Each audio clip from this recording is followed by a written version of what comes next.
গল্পের জন্য কি কি গল্প ইম্পর্টেন্ট আমি একটু বলে দিচ্ছি। সাহিত্য অংশ থেকে 90% প্রশ্ন আসে। বিদ্রোহী, তাহারি পরে মনে, 18 বছর বয়স এবং ফেব্রুয়ারি 1969। আর একটা আছে আমি কিংবদন্তির কথা বলছি। এই তিনজনের নাটক, উপন্যাস, ছোট গল্প, প্রবন্ধ এগুলো আপনারা বেশি করে পড়ে যাবেন, তাহলে ইনশাল্লাহ এখান থেকে আপনাদের প্রশ্ন কমন চলে আসবে। হ্যালো, আসসালামু আলাইকুম। আমি তুকসিরুল রায়হান রাফি আপনাদের সঙ্গে যুক্ত আছি শেষ মুহূর্তের সাজেশন ঢাকা সেন্ট্রাল ইউনিভার্সিটির বাংলা সাজেশন নিয়ে, যেখানে 25 নম্বর। পরীক্ষার খুব বেশি দেরি নেই, আমরা এতদিন অনেক পড়েছি, তো শেষ মুহূর্তে আমরা যে টপিকগুলো বেশি পড়ব সেইগুলো নিয়ে আজকে আমাদের সাজেশন রেডি করা। শুরুতে আমাদের আছে সাহিত্য অংশ। সাহিত্যে কি কি আছে? গদ্য, পদ্য, নাটক, উপন্যাস। আমি যদি বলি সাহিত্য অংশ থেকে খুব ডিপলি প্রশ্ন আসে না। এখানের প্রশ্ন ধরন হচ্ছে এই যে নাটক, উপন্যাস, তারপর হচ্ছে আপনার প্রবন্ধ, ছোট গল্প। আপনার প্রশ্নটা এইভাবে আসে, ধরেন বিষাদ সিন্ধু। বিষাদ সিন্ধু এটা কোন ধরনের গ্রন্থ? এইভাবে হচ্ছে আমার সাহিত্য অংশ থেকে 90% প্রশ্ন আসে। বা যুগবাণী কোন ধরনের গ্রন্থ? এইভাবে বেশি প্রশ্ন চলে আসে। আর আপনার গল্প থেকে খুব ডিপলি প্রশ্ন আসে না, বাট কম বেশি দু এক সময় দু একটা প্রশ্ন আসতে দেখা যায়। গল্পের জন্য কি কি গল্প ইম্পর্টেন্ট আমি একটু বলে দিচ্ছি। আমার পথ। আমার পথ থেকে কোশ্চেনের ধরন হচ্ছে আপনার আমাদের বাস্তব যে সামাজিক অবস্থা তার সঙ্গে রিলেট করে হচ্ছে আমার পথ নিয়ে প্রশ্ন করা হবে। আর একটা পড়বেন আপনারা মাসি পিসি, মানিক বন্দ্যোপাধ্যায়ের লেখা। আর পড়বেন বিলাসী এবং রেইনকোট। এই চারটা গল্প আপনারা ভালো করে পড়ে যাবেন, তাহলেই হবে। আর যদি আমি পদ্য বা কবিতার কথা বলি, সেক্ষেত্রে আপনারা পড়বেন বিদ্রোহী, তাহারি পরে মনে, 18 বছর বয়স এবং ফেব্রুয়ারি 1969। আর একটা আছে আমি কিংবদন্তির কথা বলছি। এই গল্প থেকে আমার শব্দের অর্থ বা শব্দার্থ থেকে মোটামুটি প্রশ্ন করা হয়ে থাকে। যেহেতু আমি প্রথমেই বলে দিয়েছি আমাদের প্রশ্ন করা হয়ে থাকে কোনটা কোন ধরনের গ্রন্থ, সেক্ষেত্রে আমরা বেশি জানবো কাজী নজরুল ইসলাম, রবীন্দ্রনাথ ঠাকুর এবং মানিক বন্দ্যোপাধ্যায়।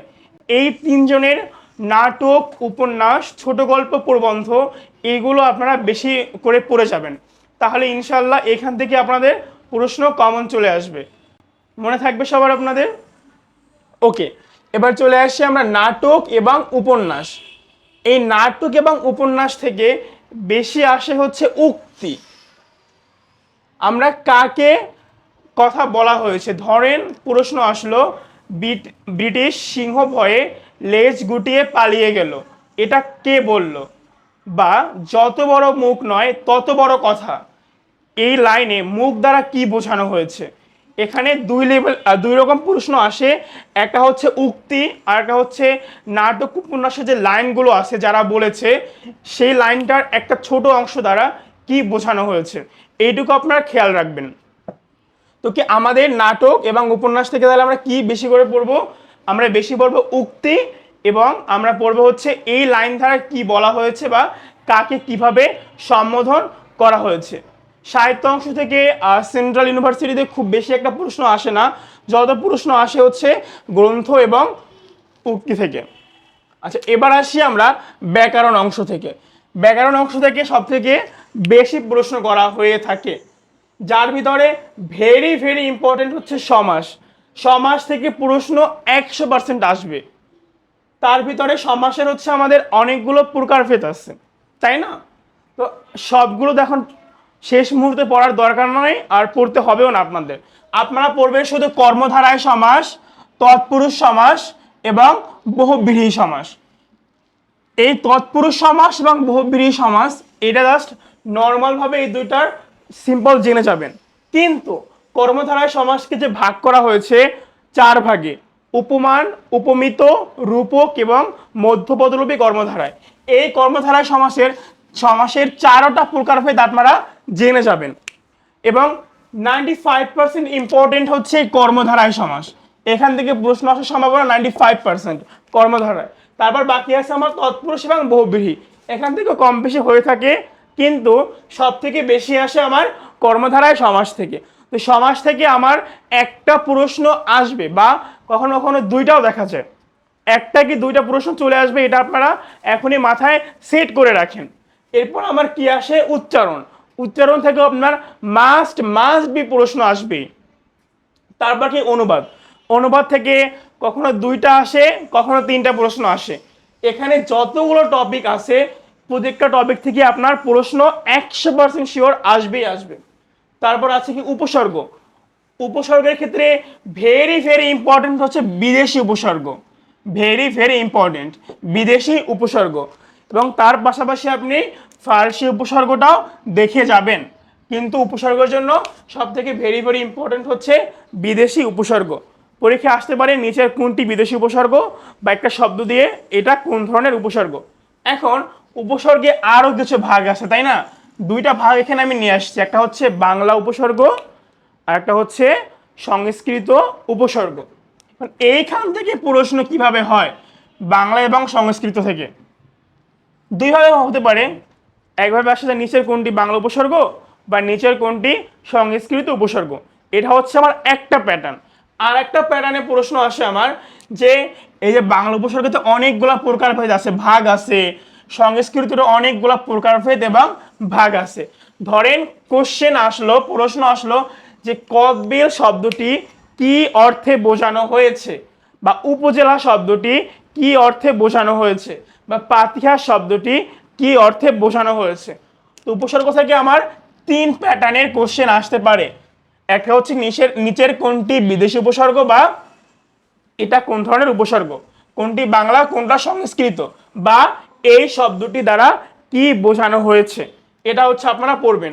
এই জন্য শুধু পড়বেন আপনারা বাংলা উপসর্গ এবং সংস্কৃত, এই দুইটার যে প্রকারভেদগুলো আছে আপনাদের বইয়ে, সেই সমস্ত প্রকারভেদগুলো আপনারা পড়ে যাবেন, সেখান থেকে আপনাদের কমন চলে আসবে। তার ভিতরে বেশি ইম্পর্টেন্ট হচ্ছে কদবেল।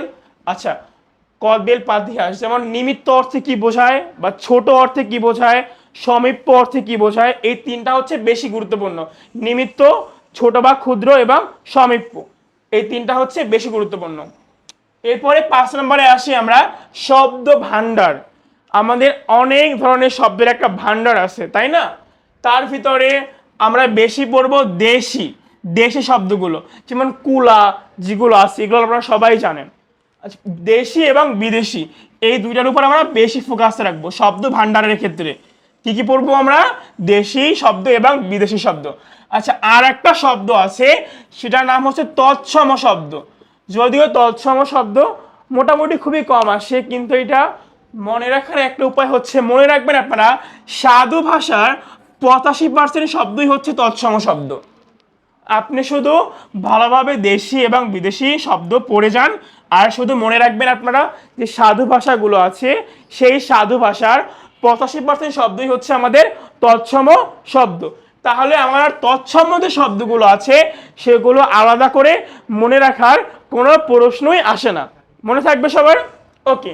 এবার 6 নম্বরে আমরা আসি দ্বিরুক্ত শব্দ, মানে যেগুলো দুইবার উচ্চারণ হয়, আপনারা জানেনই তো।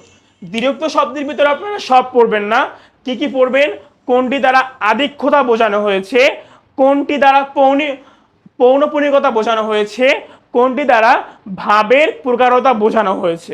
আপনারা শুধু এই দ্বিরুক্ত শব্দের ক্ষেত্রে তিনটা জিনিস পড়ে যাবেন, আধিক্য বোঝানো হয়েছে কি কি শব্দ দ্বারা, পৌনঃপুনিকতা বোঝানো হয়েছে কি কি শব্দ দ্বারা, এবং ভাবের প্রকারতা বোঝানো হয়েছে কি কি শব্দ দ্বারা। দাস দ্বিরুক্ত অনেক বড় একটা অংশ জুড়ে বাংলা ব্যাকরণে, শুধু আপনারা এই তিনটা অংশ পড়ে যাবেন, আধিক্য, পৌনঃপুনিকতা এবং ভাবের প্রকারতা। এরপর কি সন্ধি বিচ্ছেদ। সন্ধি বিচ্ছেদেও সব পড়ার দরকার নাই, সন্ধি বিচ্ছেদের জন্য বিসর্গ সন্ধি হচ্ছে ভেরি ভেরি ইম্পর্টেন্ট। বিসর্গ সন্ধি, সন্ধির জন্য বিসর্গ সন্ধি হচ্ছে 90% ইম্পর্টেন্ট। এরপরে আমরা একটা পড়বো বিশেষ নিয়মে সাধিত সন্ধি, এটাও ইম্পর্টেন্ট। আর একটা আছে নিপাতনে সিদ্ধ সন্ধি। সন্ধির ক্ষেত্রে আমরা তিনটা পড়বো, বিসর্গ সন্ধি, বিশেষ নিয়মে সাধিত সন্ধি এবং নিপাতনে সিদ্ধ সন্ধি, এই তিনটা আমরা পড়বো। সব থেকে বেশি আমরা পড়বো বিসর্গ সন্ধি। এরপরে আমাদের কি আছে, পদ প্রকরণ। পদ প্রকরণ থেকে আমাদের অনেক কম বেশি প্রশ্ন আসে, শুধু দুইটা পড়বেন, বিশেষণ এবং সর্বনাম। আপনারা পদ প্রকরণের ক্ষেত্রে দুইটা শুধু পড়ে যাবেন, বিশেষণের যত রকম ভাগ আছে বিশেষণের প্রত্যেকটা ভাগ পড়ে যাবেন। বিশেষণ হচ্ছে ভেরি ভেরি ইম্পর্টেন্ট পদ প্রকরণের ক্ষেত্রে। তারপর আমাদের সর্বনাম, এই দুইটাই পড়বেন, বিশেষণ এবং সর্বনাম। এই হচ্ছে ব্যাকরণ অংশ। এরপর আমরা আসি মুখস্থ অংশ, একটানা মুখস্থ করব। মুখস্থ অংশের ক্ষেত্রে এক কথায় প্রকাশ থেকে আপনার নিম্নে দুইটা প্রশ্ন থাকবেই। একটা আসতে পারে আপনার হচ্ছে ধরেন ঢাক বাজায় যে এক কথায় কি বলে, আর একটা নিয়মে আসবে একটা লাইন দিয়ে যে এই লাইন দ্বারা আসলে কোনটা বোঝানো হয়েছে বা কিভাবে এটাকে প্রকাশ করা যায় সেটা মনে রাখবেন। আর একটা পারিভাষিক শব্দ, এইখান থেকেও নিম্নে দুইটা কোশ্চেন আসবে।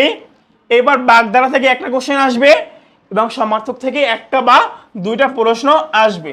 কি কি আমাদের এক কথায় প্রকাশ থেকে আমরা পড়বো, পারিভাষিক শব্দ থেকে আমরা পড়বো, বাগধারা এবং সমার্থক শব্দ।